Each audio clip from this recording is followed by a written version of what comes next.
జరుగుతున్న శ్రమ ఏమిటి, రాజకీయాలను ఎలా బ్యాలెన్స్ చేసుకుంటున్నారో పవన్ కళ్యాణ్ గారిని అడిగి తెలుసుకుందాం.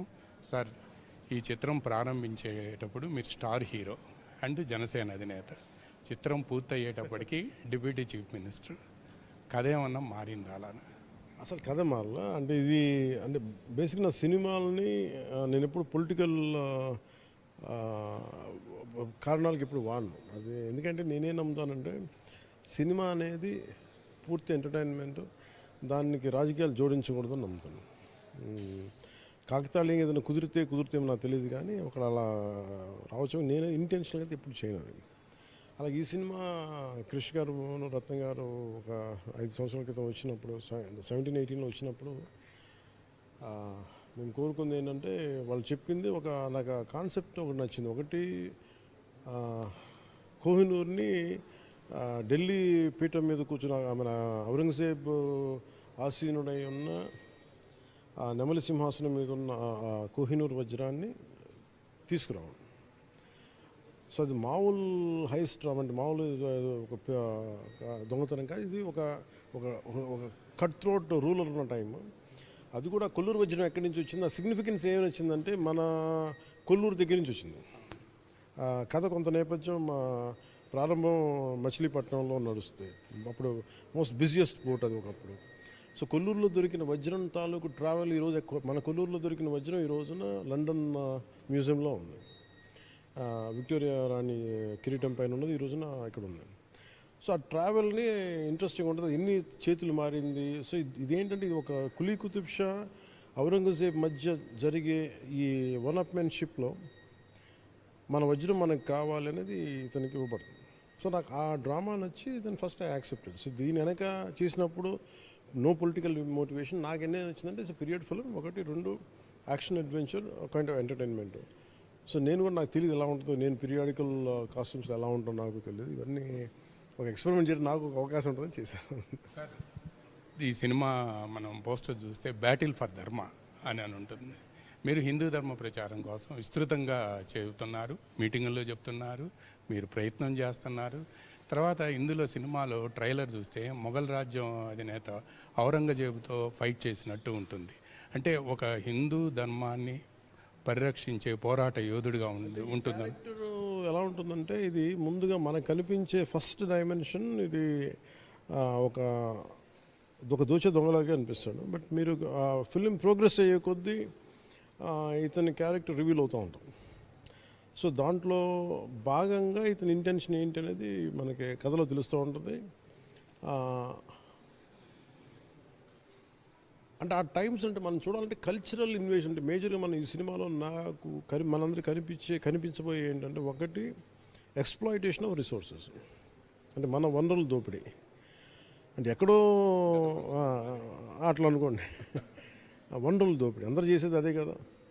ఆ వనరుల దోపిడీని చేసి దాంతోపాటు దోపిడీ చేసి ఊరుకున్నారా ఊరుకోరు. మళ్ళీ కల్చరల్ ఇన్వేషన్, నువ్వు నా ధర్మే పాటించాలి, నీ ధర్మం వద్దు. సో ఇలాంటి వాటి మధ్య ఉన్నప్పుడు ఖచ్చితంగా అది ఇక్కడ ఈ నేలకున్న స్వభావం, ఈ నేలకున్న ధర్మం హిందూ ధర్మం. సో ఖచ్చితంగా అందులో సఫర్ అయింది. ఔరంగజేబ్ టైంలో సఫర్ అయింది, హిందువులే సఫర్ అయ్యారు. సో ఖచ్చితంగా అది కొంత ఉంటుంది. కాకపోతే అంటే అది మెయిన్ డ్రామా కాదు, కానీ అది ఒక సబ్ ప్లాట్స్గా ఉంటాయి. దాంట్లో ఒక పర్టికులర్ సీక్వెన్స్ మటుకు మనందరం స్కూల్లో చదువుకున్నప్పుడు పాఠాల్లో కానీ ఔరంగజేబ్ రీఇంట్రొడ్యూస్ చేశాడు. బాబర్ వచ్చిన తర్వాత మళ్ళీ అక్బర్ కూడా దాన్ని కొంచెం ఇంటెన్సిటీ తగ్గించాడు. కానీ అతను తాత పొలికలు వచ్చినాయి ఆయనకి, బాబర్కి, మన ఔరంగజేబ్కి. సో ఇంట్రడ్యూసింగ్ జడ్జి అంటే నువ్వు ఒక హిందువుగా నీ ధర్మం నీ ప్రాక్టీస్ చేయాలంటే సంగీతం నిషేధం, అట్ ద సేమ్ టైం నీకు నీ ధర్మం ప్రచారం చేసి నీ ధర్మాన్ని ప్రాక్టీస్ చేయకూడదు, ఐడిల్ వర్షిప్ ఉండకూడదు. ఏదన్నా ఉన్నా కానీ ఢిల్లీలో ఎటు వెళ్ళినా కానీ ఆయన ఉన్న చోట, వాళ్ళ డామినెన్స్ ఉన్న చోట సాగుబాదేసేవాళ్ళు. సో ఇలాంటి నేపథ్యం కూడా నాకు నచ్చింది. సో మన హిస్టరీని ఒకసారి అంటే ఇవన్నీ సివిలైజేషనల్ వూండ్స్. ఇవి ఒకసారి హిస్టరీ ఎందుకు వెనక్కి తిరిగి జనరేషన్ ఎందుకు చెప్పాలి సార్ అని అవసరం ఉందంటే, ఒకటి కోహినూర్ తాలూకు ప్రాశస్త్యం చెప్పడం, అది మనదేని చెప్పడం. మాట్లాడుకోవడం మానేసాం. ఇందాక కూడా ఇది ఇంగ్లీష్ ఛానల్స్లో అడుగుతూ ఉంటే దీనివల్ల మీకు డిబేట్ స్టార్ట్ అవుతా అంటే, డిబేట్ స్టార్ట్ అయితే సంతోషించేవాళ్ళు మొదట. నేను షుడ్ బి బ్రింగ్ బ్యాక్ అంటే తిరిగి లండన్ నుంచి మనం కోహినూర్ మనం తెచ్చుకోవాలంటే అది ఖచ్చితంగా తెచ్చుకుంటే అది రావాల్సిన అవసరం ఉంది, వస్తుంది. అలా వచ్చే ప్రాసెస్లో ఉంటే ఈ సినిమా హెల్ప్ అవుతుంది, ఖచ్చితంగా సంతోషం.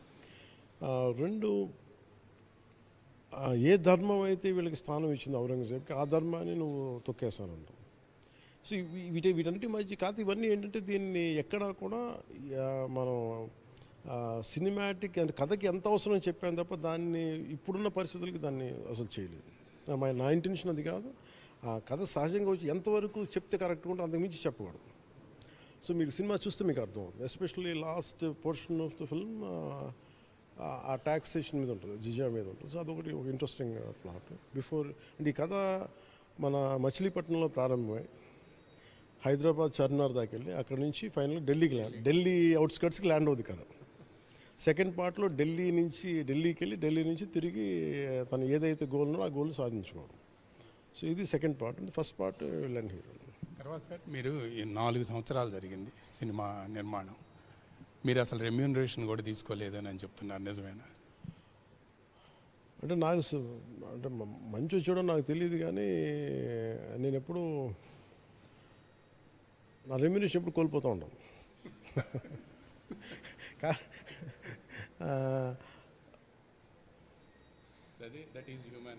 అంటే హ్యుమానిటీ మనం చంపేయకూడదు ఒకసారి. అంటే లేదంటే అది ఏంటది గోపీచంద్ ధర్మోడిలో అయిపోద్ది.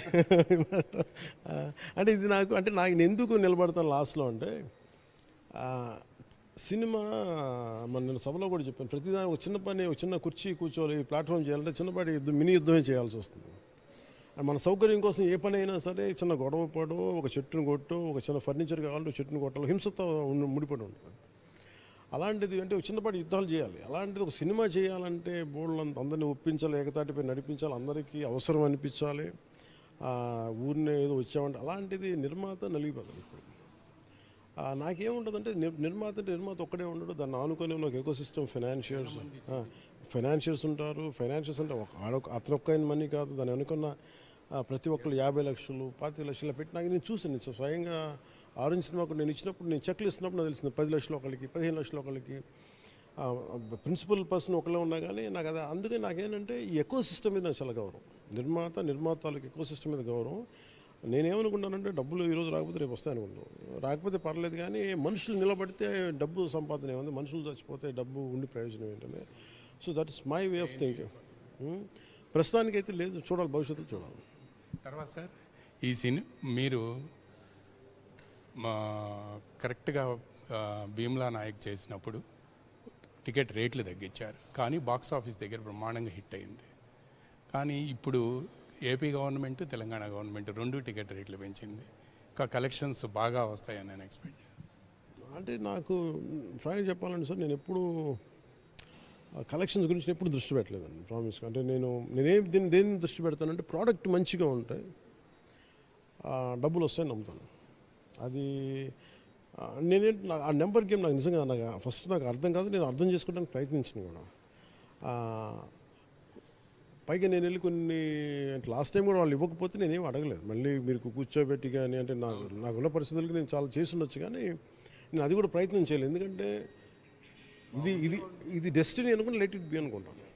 అంటే మన ఎదిగే ప్రాసెస్లో కొన్ని ప్రతిబంధకాలు ఎదురవుతాయి, ఇక్కడ కూడా ధర్మం బతికింది. అలాగే ఇప్పుడు కూడా ఇది నేను అడగలేదు, నేను కోరుకుంది. ఎందుకంటే ఇది నా ఒక సినిమా కాదు, అందరి సినిమాలకు ఇచ్చినట్టుగా ఇచ్చారు. దానికి నిన్న రేవంత్ రెడ్డి గారికి నా కృతజ్ఞతలు తెలియజేసిన, అలాగే చంద్రబాబు నాయుడు గారికి కూడా ప్రత్యేకించి ఇది మా వాళ్ళలో ఉంది కాబట్టి ఇది కాన్ఫ్లిక్ట్ ఆఫ్ ఇంట్రెస్ట్ వస్తుందని చెప్పి దీని రేట్ పెంపుదల ముఖ్యమంత్రి గారి టేబుల్ పైన పంపించాను, నేనే పంపించాను. వాళ్ళు కూర్చోబెట్టి లేదు, ఇది దుర్గేష్ గారికి కూడా పంపించకండి, దీన్ని డైరెక్ట్ ఆయన దగ్గరికి పంపించి ఇది ఆయన ఏం డిసైడ్ చేస్తారో చేయనివ్వడం అని చెప్పాను, అంతే. సార్ తర్వాత మీరేమో ఇచ్చిన మాట ప్రకారం సినిమా పూర్తి చేస్తామని ముందే అందరికీ చెప్పారు, ఇది కానీ ఓజీ కానీ లేకపోతే ఉస్తాద్ భగత్ సింగ్ కానీ ప్రతిపక్షాలు ఇది వదిలేసి అడ్మినిస్ట్రేషన్ వదిలేసి అటు వెళ్తున్నారు అనే విమర్శలు. అంటే నేనేమో ఖచ్చితంగా అది మనం పరిగణలోకి తీసుకుంటాను. అంటే ఎనీ నెగిటివ్ కామెంటు, విమర్శ నేను అది విమర్శ కానంత వరకు నేను ఖచ్చితంగా దాన్ని చూస్తాను. ఇది ఫస్ట్ ఆఫ్ ఆల్ నేను అంటే ముఖ్యమంత్రి గారికి కూడా తెలియజేశాను, ఈ సినిమాలు చేసేటప్పుడు ప్రత్యేకించి నేను ముఖ్యమంత్రి గారి దృష్టిలో పెట్టి ఇట్లాగా అంటే ఏమైపోయిందంటే ఈ 3 సినిమాలు ఆల్మోస్ట్ ఫినిషింగ్ స్టేజ్లో 3 నెలలు సమయం అయిపోయాయి. అదే సమయంలో మనకి ఈ ఈ ఎలక్షన్స్ కూడా ఎలక్షన్స్ గురించి ముందే అయిపోయేది. నేను ప్లాన్ చేశాను కానీ ముఖ్యమంత్రి గారిని మనకి మీకు ఆ రాజమండ్రి ఎపిసోడ్ కానీ ఆ తర్వాత ఆయన్ని 57 రోజులు పెట్టడం నాకు క్రూషియల్ టైం అక్కడ అయిపోయింది. దాంతో తర్వాత పాటు ఎలక్షన్స్ వచ్చేసినాయి. ఈ అలయన్సెస్ వీటి గొడవల్లో నిర్మాతల్ని ముగ్గురిని క్షమించమని అడిగాను. నేను చేద్దాం అనుకున్నా కానీ పరిస్థితులు ఇవి. ముందు రాష్ట్రం బాగుండాలి, తర్వాత మేము అందరం బాగుంటే అంత బాగుంటుంది అంటే వాళ్ళు కూడా పెద్ద మనసు అర్థం చేసుకున్నారు. సో అయిపోయిన తర్వాత వెంటనే నేను అంటే ఇది ఎప్పుడు ఈ విమర్శ నేను స్వీకరిస్తానంటే వాళ్ళు వైసీపీ వాళ్ళు చేసిన విమర్శ ప్రభుత్వం వచ్చిన వెంటనే నేను కనుక అడ్మినిస్ట్రేషన్ వదిలేసి చేస్తే అలాగే మేము అన్ని బేసిక్ అన్నిటినీ లైన్లో పెట్టి నేను చేసింది కూడా రోజుకి 2 గంటలు చేశాను. ఇక్కడ సెట్ చేశాను. అది మన మిడ్ వ్యాలీ ఏరియాలో చేశాను. ఇవన్నీ చేసిన తర్వాత ఒక గాడిలో పడిన తర్వాత కొన్నేమో మానిటరింగ్ చేసుకోవద్దు. ఫోన్ మధ్యలో చూసాను వాళ్ళతో మానిటర్ చేసేవి ఇవన్నీ ఉంటాయి. కొన్ని ప్రత్యేకంగా 2-3 డేస్ వెళ్ళినప్పుడు మధ్యలో ఎవరికి తెలియదు నైట్ వచ్చేవాడిని. నైట్ వచ్చి వెళ్ళిపోయి మళ్ళీ చూసుకుని సార్ ఎక్కడ అడ్మినిస్ట్రేషన్ ఎక్కడ ఆగలేదు. ఇంకా చెప్పాలంటే నేను హరిప్రసాద్ గారు తిడుతూ ఉంటారు నన్ను అప్పుడప్పుడు, మనోహర్ గారు పార్టీని వదిలేసామని. నేను ఆ పార్టీని వాళ్ళ తిట్లు నేను స్వీకరిస్తాను కానీ నేను అడ్మినిస్ట్రేషన్ నిర్లక్ష్యం చేశానంటే అది నేను ఓజీ భగత్ సింగ్ సంగతి ఏంటి? ఓజీ ఫిల్మ్ ఫినిష్ అయిపోయిందండి. ఉస్తాద్ భగత్ సింగ్ ఒక 5 రోజులు 6 రోజులు చేస్తే అది కూడా అయిపోద్ది. ఆ తర్వాత మనస్ఫూర్తి అందరికీ థ్యాంక్స్ చెప్తాను. అంటే నాకు భవిష్యత్తులో క్లాష్ ఉంటే నేను ఖచ్చితంగా సినిమాలు చేయలేను. నా ప్రయారిటీ ఈజ్ అడ్మినిస్ట్రేషన్, నా priority is to buildup Janasena party to strengthen it. తప్ప కాదు ఏంటంటే నాకు సినిమా అనేది నా ఫైనాన్షియల్ సస్టెనెన్స్కి అవసరం. అది ప్రొడ్యూస్ చేస్తాను భవిష్యత్తులో, లేదా యాక్ట్ చేస్తే మొన్నలాగా మీకు 2 గంటలు రోజుకి 2 గంటలు తీసుకుని చేస్తాను. ఇది మటుకు నాకు యాజ్ ఆన్ టుడే లేదు, కథలు లేవు ప్రస్తుతానికి. ముందు నా బాధ్యత ఈ 3 చేయటం, వీటి నుంచి విముక్తి అవుతున్నాం అందరూ సంతోషం. నేను మీ ఫస్ట్ స్పీచ్ చూసా, ఇప్పటికీ చూస్తున్నాను డే బై డే. మీరు ఎప్పుడు రాజకీయాలు హుందాగా ఉండాలి, నాకెవరు శత్రువులు కాదు అని చెప్తారు. బట్ ఈ రప్పాలు కోసేయటాలు, తర్వాత లిక్కర్ స్కాండల్స్ ఇవన్నీ చూస్తే సార్ లిక్కర్ స్కాండల్లో 3,500 కోట్లు పోయినాయి అనేది పక్కన పెడితే, బట్ ఎంతమంది ప్రాణాలు పోయినాయి, ఎంతమంది ఆరోగ్యాలు దెబ్బతిన్నాయి. వదిలేసాను ఎందుకంటే నేను మీ తాడేపల్లిగూడెంలో కూడా ఎందుకంటే మేము అబ్కారీ శాఖ నుంచి మా నాన్నగారు పోలీసు నుంచి అబ్కారీ శాఖలో పనిచేశారు కాబట్టి చాలాసార్లు నేను నెల్లూరులో స్వయంగా ఆయన అరెస్ట్ చేయడం చూసేవాడిని. ఇంటికి వస్తే స్పూరియస్ లిక్కర్ ఎలా చేస్తారనేది. అంటే ఆయన కోపం చనిపోతే కుటుంబాల బాధ ఎలా బాగా దగ్గరగా చూసిన వాళ్ళం మేము. అలాంటిది తాడేపల్లిగూడెంలో వీళ్ళు అసలు నాకు ఫండమెంటల్గా వీళ్ళు ప్రాథమికంగా వీళ్ళు చూస్తే ఏమనిపిస్తుందంటే అసలు మీరు మద్యపాన నిషేధాన్ని ఇస్తామని చెప్పి వచ్చి అసలు మద్యాన్ని అక్రమ మద్యాన్ని కల్తీ మద్యాన్ని ఏరులై ప్రవహించేలా చేశారు. దాని మీద డబ్బులు సంపాదించారు, దాని మీద స్టేట్ ఎక్స్చెక్కర్ నాశనం చేశారు. అన్నిటికంటే కూడా ఎంతమంది అంటే నాకు ఇక్కడే మన పార్టీ ఆఫీస్ కూడా ఎన్నిసార్లు వచ్చి ఒక భార్య వచ్చింది పాపం, ఒక ఇక్కడే మనం పక్కన గుంటూరు నుంచి వచ్చి ఇట్లాగా నా భర్త కొట్టేస్తున్నాడంటే మళ్ళీ ఏడుస్తాడు. ఏంటంటే నాకు ఏదో నాకు అలా అయిపోతుంది, పిచ్చిగా అయిపోతుంది. చూస్తే అందరూ డాక్టర్స్ చాలామందితో మాట్లాడి ఈ కేసెస్ ఎక్కువ అయిపోయినాయి, దీనికి ఎక్కడ కనిపించవు, ఇట్స్ నాట్ ఆన్ రికార్డ్. కానీ మనం వెళ్ళి ఒక్కొక్కరితో మాట్లాడితే ఆ స్పూరియస్ లిక్కర్ తాగి మొత్తం నర్వస్ సిస్టమ్ అని దెబ్బతినేస్తుంది. ఇది చాలా ఆబ్వియస్గా ఉండింది. అందుకని మనం ఆరోగ్యశ్రీ కూడా ఎందుకు అంత సడన్గా పెరిగిపోయిందంటే వీళ్ళు సప్లై చేసిన కల్తీ లిక్కర్ వల్ల. వీళ్ళు కూర్చొని ఈరోజు మేము కోసేస్తాం చంపేస్తామంటే అంటే నేనేం నమ్ముతానంటే ఇవన్నీ తాత్కాలికమైన నీటి పొడగలేదు. అంటే స్టాండర్డ్ సివిల్ సొసైటీ కనుక ధైర్యంగా ఉంటాయి. మీరందరూ ఎలా నిలబడ్డారో పత్రికాముఖంగా మీరందరూ ఎంత ధైర్యంగా నిలబడ్డారో అలాగే ప్రతి ఒక్కళ్ళు కూడా మనం ధైర్యంగా నిలబడితే ఇవన్నీ ఎంతకాలం మాట్లాడతారు ఎవరైనా. వాస్తవంగా వస్తే ఎవరు చేతులు పెట్టుకుని కూర్చోరు కదా. మీరు చంపేస్తామంటే రండి అని చెప్పేసి మా మెడని కొంచెం ఇక్కడ కాదని కొంచెం ఇక్కడి నుంచి అని చెప్పాం కదా. ఇవన్నీ ఏంటంటే వాళ్ళు మాట్లాడతారు, బెదిరింపులు చేస్తారు. అంటే వాళ్ళ నైజం అది. వాళ్ళు గతంలో కూడా చేశారు కదా. మనందరం నిలబడబట్టి ఈ రోజున మనం ఎదుర్కోగలిగి ఇంత కుటుంబ ప్రభుత్వం స్థాపించగలిగి. అందుకని ఇవన్నీ నేను ఏంటంటే తాటాకి చెప్పులే అనుకుంటాను. భూ సమీకరణ రాజధాని మీరు మొత్తం ఫస్ట్లో వ్యతిరేకించారు. ఇప్పుడు కూడా మొన్న కూడా క్యాబినెట్లో మీరు కొంత డిస్కస్ చేయండి, వాళ్ళని కన్విన్స్ చేయండి అని చెప్తున్నారు. అది ఎప్పుడు ఇది అవుతుంది? అంటే బేసిక్గా నేను భూ సమీకరణని నేను వ్యతిరేకించడం ఏం కాదండి. అంటే నేనేం నమ్ముతానంటే స్టేక్ హోల్డర్స్ అని ముఖ్యమంత్రి గారు కూడా ఇదే నమ్ముతారు. స్టేక్ హోల్డర్స్ని రిపీటెడ్గా క్యాబినెట్ మీటింగ్స్లో కూడా మీరు ఎవరైతే భూములు ఇస్తారో వారి భాగస్వామ్యులను చేయండి అభివృద్ధిలో. ఎందుకంటే మీకు ఆ P4 కూడా తీసుకొచ్చింది బాగా ఎదిగిన వాళ్ళు, బాగా అణగారిన కుటుంబాలని మీరు తీసుకోండి, దత్తత తీసుకోండి. మరి అలాంటి ఆయన ఎందుకు రాంగ్గా ఉంటుంది? కాకపోతే ఏంటంటే నేనేం చెప్పాను, డెలిబరేషన్ ఎక్కువ చేయండి అని చెప్పాను. ఆ ప్రాబ్లం అంటే నా బాధ్యత ఏముంది అంటే మేబీ నేను అంటే నాకు ఆ ఎజెండా ఆ రోజు వచ్చింది కాబట్టి ఇక్కడ వెంటనే వేరే టైం లేక డిస్కషన్ లేదంటే కూర్చోబెట్టి